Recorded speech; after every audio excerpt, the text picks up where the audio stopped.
Assalamualaikum warahmatullahi wabarakatuh.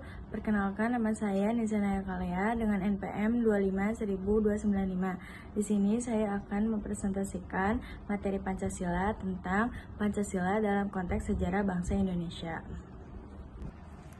Yang pertama itu ada akar historis Pancasila. Jadi akar historis Pancasila itu ada dua. Yang pertama ada nilai-nilai lokal Nusantara. Jadi nilai-nilai lokal Nusantara itu gotong royong, musyawarah, toleransi dalam kehidupan di desa.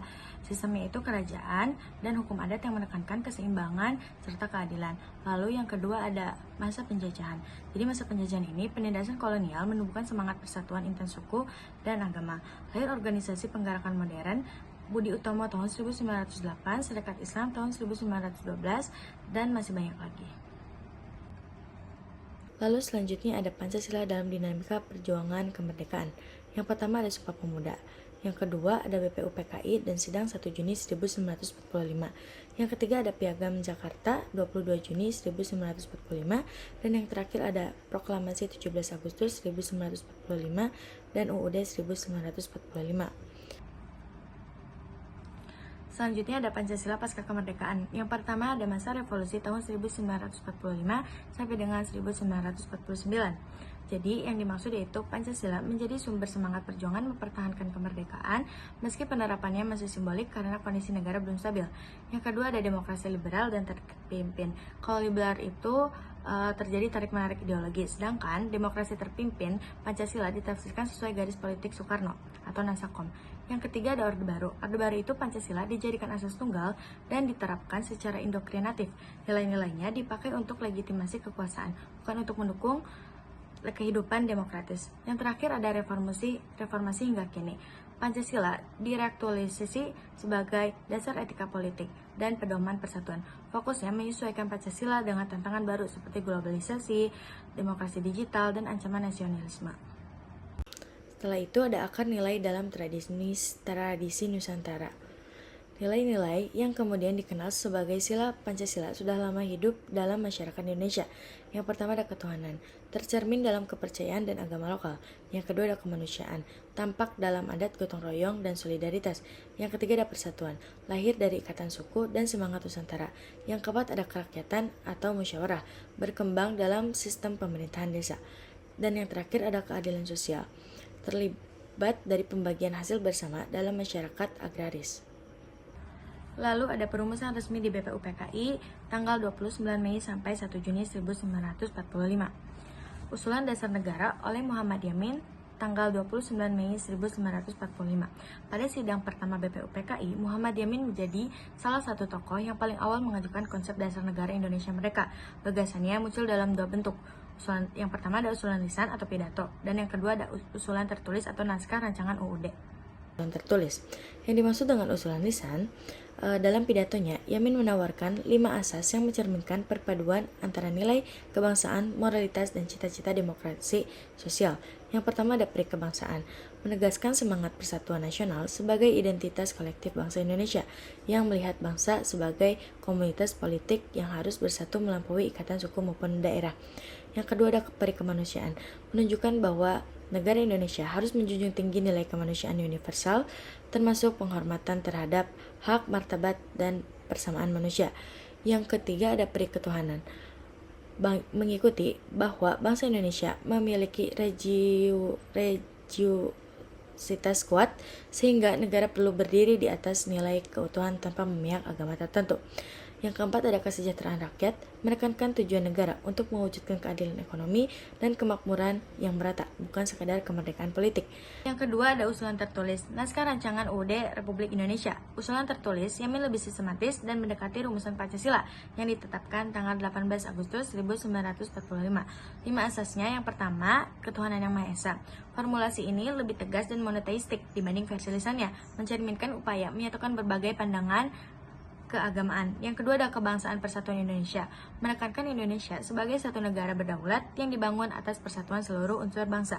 Yang ketiga ada rasa kemanusiaan yang adil dan beradab, menegaskan kewajiban negara berperilaku manusiawi, adil, serta menghormati nilai-nilai peradaban. Yang keempat ada kerakyatan yang dipimpin oleh hikmat, kebijaksanaan dalam permusyawaratan perwakilan, menunjukkan mekanisme politik berbasis musyawarah dan perwakilan, mencerminkan tradisi demokrasi Indonesia yang berkonteks budaya. Lalu yang terakhir ada keadilan sosial bagi seluruh rakyat Indonesia, menjadi tujuan akhir negara tercapainya kesejahteraan dan pemerataan bagi seluruh warga. Selanjutnya ada pemikiran Prof. Dr. Supomo 31 Mei 1945, negara integralistik. Supomo mengusulkan konsep negara integralistik, yaitu negara yang menyatukan seluruh unsur masyarakat dalam satu kesatuan organis. Baginya, negara Indonesia tidak boleh didasarkan pada pemisah kepentingan atau persaingan kelompok seperti dalam model liberal barat. Yang pertama ada persatuan. Jadi, persatuan itu negara yang dipahami sebagai satu tubuh sosial yang utuh, tidak ada pemisahan mayoritas, minoritas, atau kelas-kelas sosial. Asumsinya, harmoni dapat dicapai jika negara memayungi semua unsur. Kritiknya, konsep ini bisa mengabaikan konflik dan membuka ruang dominasi negara. Yang kedua ada kekeluargaan. Negara hendaknya dibangun atas semangat gotong royong dan kolektivitas. Prinsip ini menolak individualisme liberal, namun ia berpotensi menjadi paternalistik bila negara terlalu dominan. Yang ketiga ada keseimbangan lahir batin. Supomo menolak pemisahan tajam negara individu. Negara dianggap mewakili keseluruhan masyarakat. Risiko ide ini adalah melemahnya perlindungan hak individu. Lalu yang keempat ada musyawarah. Jadi demokrasi Indonesia harus berbasis permusyawaratan, bukan kompetisi politik. Pendekatan ini sesuai budaya, tetapi dapat membatasi ruang kritik bila elitnya kuat. Yang terakhir ada keadilan sosial.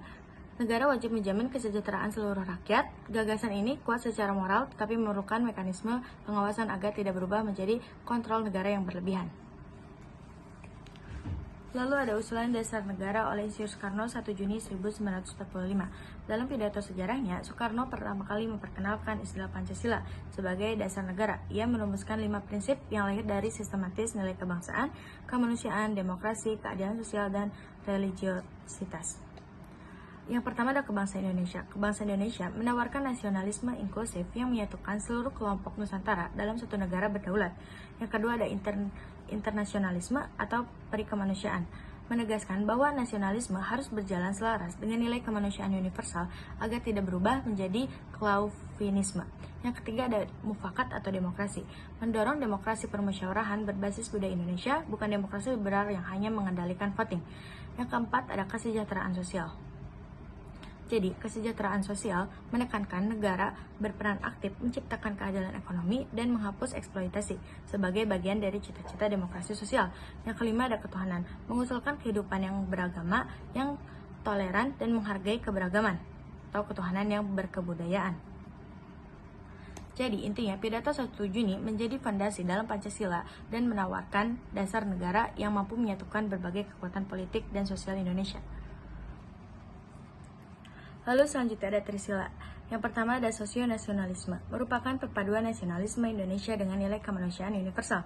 Nasionalisme harus inklusif, tidak sempit, tidak rasis, dan tetap menghormati kemanusiaan. Gagasannya adalah persatuan bangsa yang terbuka, bukan nasionalisme yang memusuhi pihak lain. Yang kedua ada sosiodemokrasi, menggabungkan demokrasi permusyawaratan dengan keadilan sosial. Demokrasi tidak hanya menyangkut hak politik, tetapi juga pemerataan ekonomi dan penghapusan eksploitasi. Tujuannya kesejahteraan yang merata melalui demokrasi yang berorientasi rakyat. Yang ketiga ada ketuhanan yang berkebudayaan. Konsep ketuhanan yang menekankan toleransi, penghormatan terhadap perbedaan agama, dan praktik keberagaman yang selaras dengan nilai budaya Indonesia, bukan negara agama dan bukan sekularisme ekstrim. Selanjutnya ada Piagam Jakarta 22 Juni 1945, merupakan hasil kompromi politik yang signifikan antara kelompok nasionalis dan kelompok Islam dalam Panitia 9. Dokumen ini merumuskan bentuk awal dasar negara, termasuk rumusan Pancasila, versi awal yang masih memuat 7 kata dalam sila pertama. Kompromi ini mencerminkan upaya untuk menjaga persatuan dalam situasi menjelang kemerdekaan yang sangat rapuh, sekaligus mengakomodasi aspirasi ideologis yang berbeda, meski kemudian mengalami perubahan pada 18 Agustus 1945. Seluruh wilayah Nusantara tetap bersatu. Piagam Jakarta tetap dianggap sebagai fondasi historis penting dalam proses pembentukan identitas konstitusional Indonesia. Lalu ada pengesahan Pancasila dalam UUD 1945 pada 18 Agustus 1945. Pengesahan Pancasila pada 18 Agustus terjadi melalui sidang PPKI yang menetapkannya pada pembukaan UUD 1945. Alinea keempat, langkah ini bukan sekadar formalitas, tetapi penyatuan berbagai gagasan politik yang sebelumnya diperdebatkan. Perubahan rumusan sila pertama dilakukan untuk memastikan persatuan bangsa pada masa awal kemerdekaan. Dengan pengesahan ini, Pancasila menjadi dasar filosofis dan ideologi yang mengikat seluruh penyelenggaraan negara. Lalu ada materi kedua, yaitu Pancasila sebagai dasar negara. Makna Pancasila sebagai dasar negara.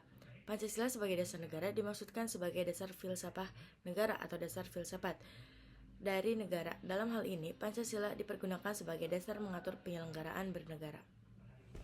Pengertian Pancasila sebagai dasar negara. Menurut Ketut Rinjin 2010, Pancasila sebagai dasar negara Indonesia memiliki 3 makna dan tingkatan.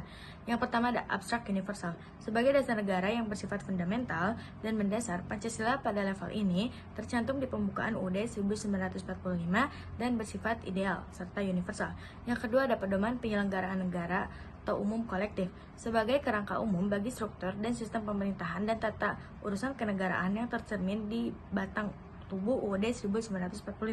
Dan yang terakhir adalah petunjuk kebijakan khusus konkret sebagai dasar bagi pembuatan kebijakan konkret dalam perundang-undangan, UU, PP, peraturan presiden, dan lain-lain agar nilai Pancasila dapat diimplementasikan secara nyata di pemerintahan. Hubungan Pancasila dengan pembukaan UUD 1945.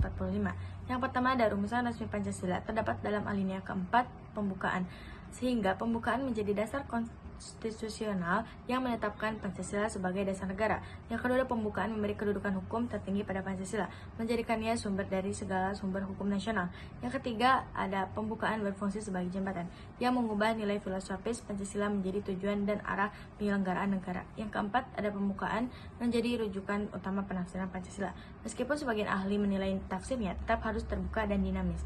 Jadi intinya, Pancasila dan pembukaan membentuk hubungan timbal balik. Pembukaan mengukuhkan Pancasila secara konstitusional, sementara Pancasila memberi dasar filosofis bagi isi pembukaan.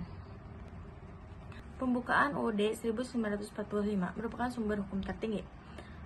Yang pertama ada pembukaan UUD 1945 sebagai sumber hukum tertinggi, bahwa kedudukannya tertinggi di atas pasal-pasal UUD, UU hingga peraturan teknis. Namun, alasannya bukan sekadar karena dianggap penting, tetapi karena yang pertama memuat cita-cita hukum bangsa, yang kedua menjadi rujukan final untuk menilai sah atau tidak seluruh regulasi, yang ketiga diakui oleh Mahkamah Konstitusi sebagai norma fundamental negara. Lalu yang kedua ada isinya terdiri atas 4 alinea, bukan sekadar pernyataan kemerdekaan. Keempat alinea itu mencakup yang alinea pertama, penolakan penjajahan karena bertentangan dengan perikemanusiaan dan peradilan. Alinea kedua, landasan literasi perjuangan bangsa. Alinea ketiga, pernyataan kemerdekaan yang bersifat formal dan moral. Alinea keempat, tujuan negara, bentuk negara, dan rumusan Pancasila. Lalu ada pembukaan UUD 1945 memiliki 2 kedudukan fundamental. Kedudukan yang pertama itu pokok kaidah negara yang fundamental atau status fundamental norm. Fokus utama itu norma tertinggi dan tak berubah atau ditetapkan oleh pendiri negara. Intinya itu memberi solidaritas formal dan landasan bagi UUD, mengandung Pancasila dan tujuan negara. Yang kedua ada tertib hukum Indonesia. Fokus utamanya itu sumber dari segala sumber hukum, pokok sumber material. Intinya itu menjadi pedoman moral dan alat uji atau uji materi bagi semua produk hukum agar sejalan dengan cita-cita hukum atau Pancasila. Lalu ada Pancasila sebagai sumber hukum. Pancasila berfungsi sebagai sumber material bagi norma hukum di Indonesia. Artinya, ia adalah nilai-nilai dasar yang menjadi tolak ukur pembentukan semua peraturan perundang-undangan. Yang pertama adalah landasan konstitusional. Pasal 1 ayat 3 UUD 1945 menyatakan negara Indonesia adalah negara hukum. Ini berarti hukum harus berdasarkan pada nilai-nilai Pancasila untuk mencapai keadilan sosial dan kemanusiaan. Yang kedua adalah landasan formal. Pasal 2 UU nomor 12 tahun 2011 UU P3 secara eksplisit menyatakan Pancasila merupakan segala sumber hukum negara. Implikasinya, semua peraturan di bawahnya wajib bersumber dan tidak boleh bertentangan dengan nilai-nilai Pancasila. Jadi intinya, Pancasila adalah norma dasar tertinggi yang memberikan jiwa, arah, dan menguji validalitas seluruh sistem hukum di Indonesia. Lalu ada Pancasila sebagai stat fundamental norm.